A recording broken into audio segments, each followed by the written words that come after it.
Coucou les cornes, aujourd'hui on se retrouve pour une story time sur ma rencontre avec Kiriou Pamiyu. Avant de commencer, je voudrais vraiment m'excuser, genre de pas avoir fait de vidéo.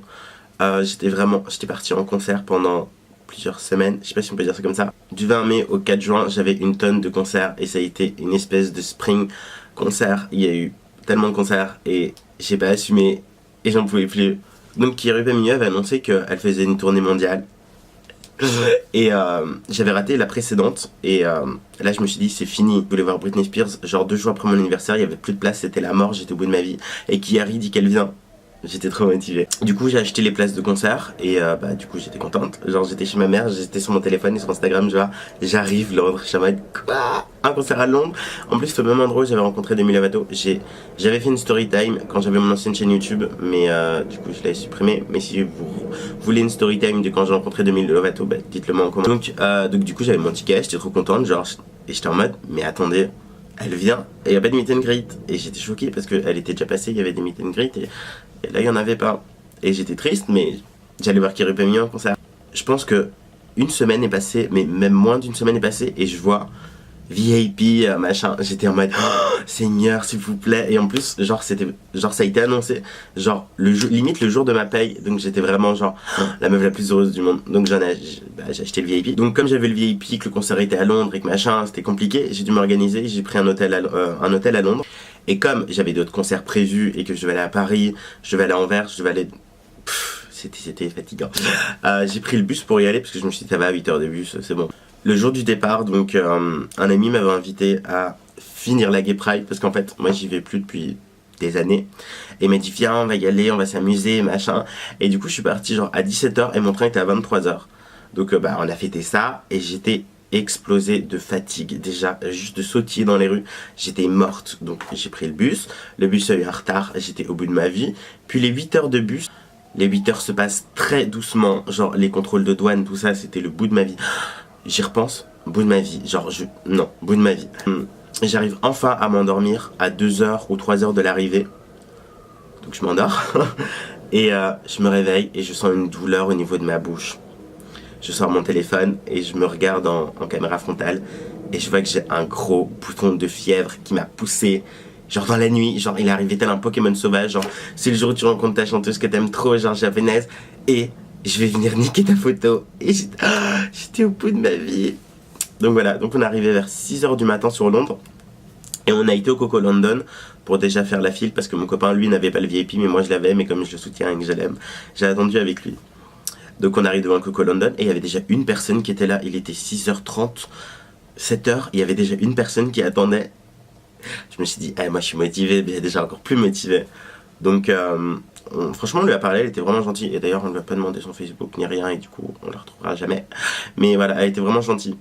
Donc là on en avait pour à peu près plus de 12 heures d'attente en fait. Et j'avais pas réalisé à quel point c'était long. Donc on essayait de s'amuser comme on peut, on parlait, c'était horrible. Et puis je me suis dit non, il faut pas déconner, j'ai un bouton de fièvre, moi il fallait me chercher une crème. Donc on est parti dans une... Le magasin s'appelait Boots, enfin Boots comme une chaussure je pense. En fait j'ai retenu parce que genre je faisais Boots, enfin c'est pas grave. Et du coup j'ai dû expliquer en anglais, moi qui j'ai un anglais, genre franchement, comment dire, je parle anglais.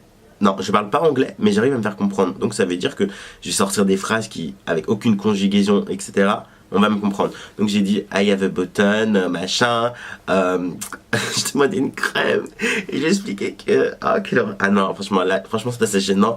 Voilà, on va passer ça. Donc j'ai réussi à trouver le mot en anglais pour bouton de fièvre, il me semble. C'est so... Et toute la journée je la mettais, genre c'est un médicament, on est censé genre le mettre à un temps précis. Mais non, là je voulais qu'il dégage, c'est bon, là moi tu me fais pas ça. Surtout qu'un bouton de fièvre quand tu l'as, tu te le tapes une semaine, c'est bon. Et toute la journée je mettais de la crème. Et donc la salle de concert était là. Et en fait on était assis là et il y avait des barrières. Et le soleil était genre ici. Ça veut dire que j'ai passé toute mon après-midi au soleil à dégouliner. J'étais... c'était horrible. Genre on a acheté pour à peu près genre 50 € de bouteille d'eau tellement qu'on buvait, on buvait. Après ça va, il y avait une auberge de jeunesse à côté donc vous pouvez aller faire pipi. Donc du coup j'étais contente. Mais genre 50 € de bouteille d'eau, si pas plus, parce qu'en fait on a acheté des bouteilles d'eau, des bouteilles d'eau. Et on a une fois, oui non, 50 € de bouteilles d'eau et de nourriture, mais de nourriture en soi non, parce qu'en fait j'ai acheté genre 2 sandwichs, ils étaient répugnants, et j'ai voulu goûter le bœuf séché, et c'est encore plus dégoûtant, donc en gros j'ai quasi pas mangé, mais le reste est parti en eau. Les heures défilent, le monde commence à arriver de plus en plus, et j'étais juste en panique, j'étais en mode mais il se passe quoi? Genre, il se passe quoi? Genre, oui, bon, il y avait un concert, je me doutais bien, mais les gens ils arrivaient genre vraiment vite comme ça, et nous, enfin, il y avait mon copain, la fameuse japonaise et moi. Et du coup on était les trois premiers dans la file d'attente, on était trop déter. Et voilà. Vers 18h, ils ont commencé par la file pour les VIP. Les VIP devaient être là pour 18h30, mais en fait on était déjà blindés, genre. Donc ils ont fait une file en face, et c'était le moment de la séparation avec mon copain, parce qu'il avait une générale admission, et que moi j'avais le VIP, et c'était triste. Ce qui fait qu'on était l'un en face de l'autre, comme ça, et on se regardait, et ça c'était petit, voilà. Et les VIP, la file était monstrueuse, genre j'étais là depuis 6h, donc ça faisait 12 heures que j'étais là, j'en pouvais plus de ma vie, je dégoulinais, je réessayais de me maquiller, c'était le bout de ma vie, et je me suis dit c'est pas grave, c'est qu'il n'y aurait pas mieux, alléluia. Et 18h30 ils ouvrent les portes, donc je commençais à courir, et puis genre les gens ils disaient qu'il fallait pas courir, alors je marchais vite, et du coup ils nous ont donné un laminate, et ils nous ont donné un bracelet, je sais pas si vous voyez.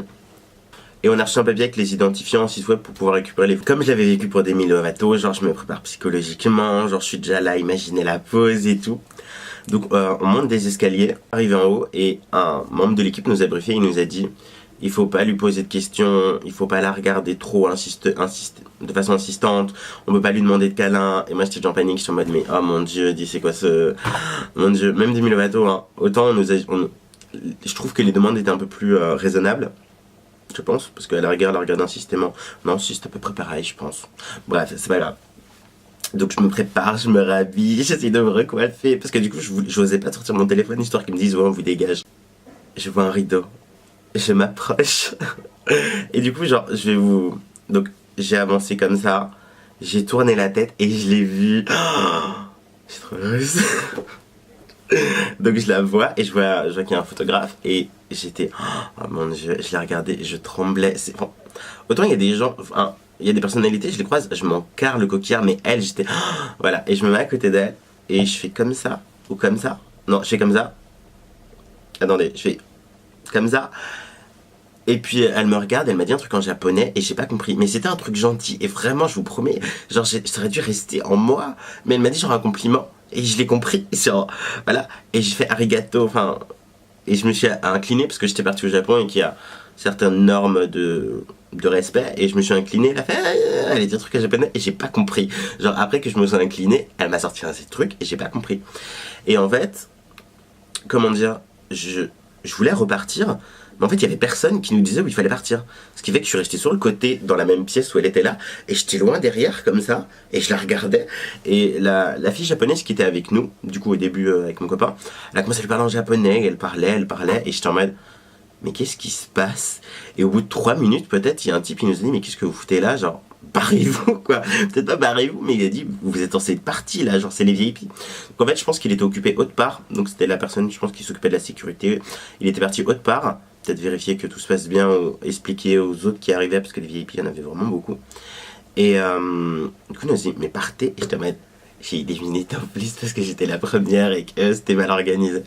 Donc du coup c'était amazing, genre d'où j'utilise des mots anglais, genre, oh, mon dieu, donc c'était super génial, j'étais trop frais, genre la fatigue et tout, il y a tout qui est disparu.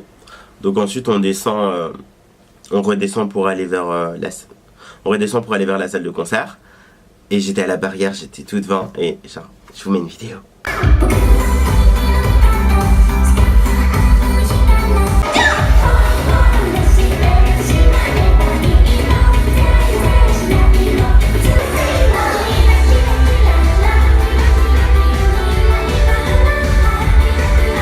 Croyez-moi ou non, tout le concert, je tirais la gueule en fait.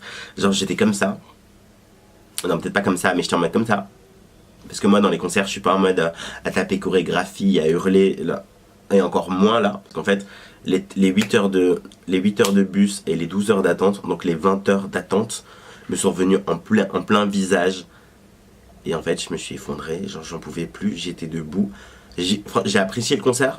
Mais je l'ai apprécié d'une façon très personnelle, genre j'étais debout, je regardais, j'étais contente de l'avoir. Mais au fond de moi-même, j'avais envie de mourir, j'étais au bout de ma vie, ça allait plus.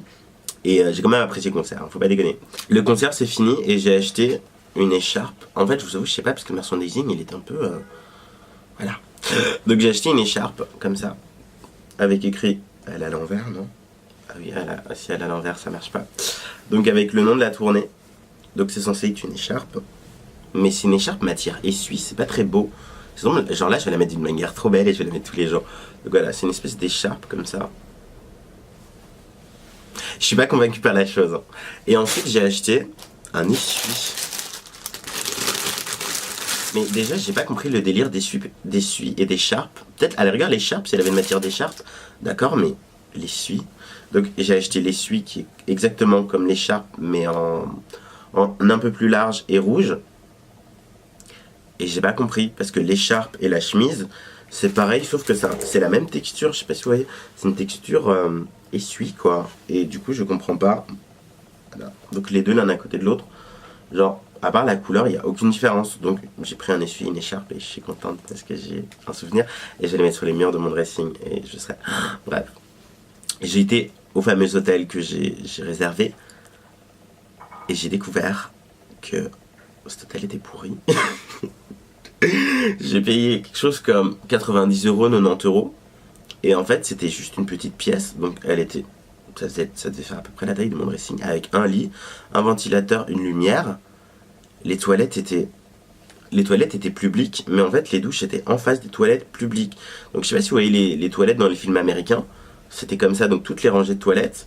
Et puis, en face, il y avait la même chose, mais toutes les rangées de douches. Donc, c'est-à-dire quand on sortait de la douche, on pouvait croiser quelqu'un qui venait de sortir des toilettes et inversement. Bref, je vous avoue, franchement, je suis une crado, mais je me suis pas lavé, genre ça me dégoûtait trop.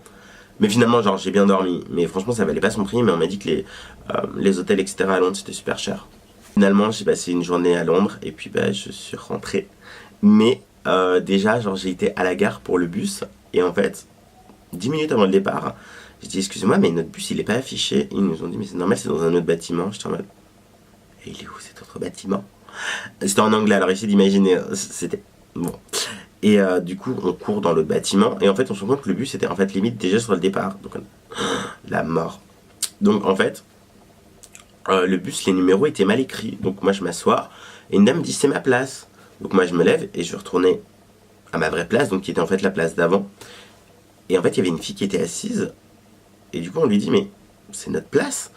Et elle fait oui, mais le chauffeur nous a dit que c'était un placement libre. Et j'étais en mode non. Genre si j'ai pris mon billet et que... Je sais pas ce que je veux dire. Genre moi si je prends un billet et que j'ai une place, c'est ma place. En plus surtout que j'étais avec mon copain. Et que bah du coup genre on a regardé tout autour. Il y avait que des places une personne. Ce qui faisait qu'en fait j'aurais dû passer 8 heures assis à côté de quelqu'un que je connais pas. Alors que j'ai payé pour avoir une place avec mon copain. La meuf n'a pas voulu dégager. Ce qui fait que j'ai passé une bonne partie du trajet assise à côté des toilettes, genre par terre sur des marches. Et le chauffeur m'a dit non mais va t'asseoir. Je fais non mais moi je me sois pas à côté de quelqu'un que je connais pas. Parce que surtout les gens ils dorment, ils dormaient déjà et tout. Enfin non, non. Genre ça veut pas dire que j'aime pas les gens, mais bon, 8 heures à côté de quelqu'un que tu connais pas, qui dort et tout, moi je me vois pas m'endormir à côté de quelqu'un que je connais pas, c'est impossible. Donc je dis non, moi je reste là, on m'a pris ma place, je bouge pas. Il me dit où ta place? Et genre en mode garce, je fais elle est là, on voudrait la fille du doigt, genre ouais non, je m'en fous, tu vas t'asseoir autre part. Et j'étais en mode non. Et je suis restée assise comme ça. Et le type disait ouais lève-toi, je faisais non. Et genre je faisais à mon copain tu règles ça, moi c'est pas possible, je reste là. Genre comme une petite pétasse comme ça. J'étais là en mode non. Et du coup finalement il a pas réagi, il a continué à continuer le bus. Donc je suis rentré chez moi et je vais sur ce site internet pour aller regarder ma photo. Et la photo est ignoble. J'ai envie de pleurer. Et j'ai pleuré. J'étais dans le balai, j'appelle ma mère. J'ai fait maman, la photo est dégueulasse. J'ai fait le séjour à Londres, il était terrible. Mais parce qu'en fait, le séjour, il était. À part le concert, tout le reste, ça allait pas. Et je lui ai dit maman, la photo, elle est dégueulasse. Et je vais mourir. Genre, c'était peut-être ma seule chance de ma vie de la rencontrer. Et cette photo, elle est dégoûtante. Genre, on dirait que j'ai 40 kilos de plus. Alors que c'est. Bon, voilà. Et Je lui envoie la photo, elle fait mais non, ça va, c'est toi. Et donc je te mets ah parce que je ressemble à ça. J'étais trop dans le mal-être. Et objectivement, elle m'a dit la vérité. Enfin, la vérité, elle m'a donné son opinion. Elle m'a dit en même temps, t'as fait 8 heures de bus, t'as quasi pas dormi, t'as attendu 12 heures dans la chaleur, si pas plus. Qu'est-ce que tu voulais que la photo soit jolie, quoi. Et puis elle m'a dit, regarde les autres photos, je suis sûre elles seront pas top non plus. Et c'est vrai que le photographe, je sais pas c'était quoi son délire, mais il a... Franchement, je vais pas mettre d'exemple parce que ça va, je respecte les gens. Mais il y avait beaucoup de photos qui étaient vraiment ratées en fait. Donc ça va, je me dis que je suis pas la seule. Je la mets là, hein, la mienne. Mais ouais. Je suis triste, mais en vrai je l'ai vu. Mais en vrai la photo est ignoble. Mais en vrai je suis triste. Enfin bon, c'est la dernière fois que je prends le bus. Donc voilà, j'espère que cette petite story time plus les galères vous auront plu. Je fais plein de bisous et on se retrouve dans plein de nouvelles vidéos.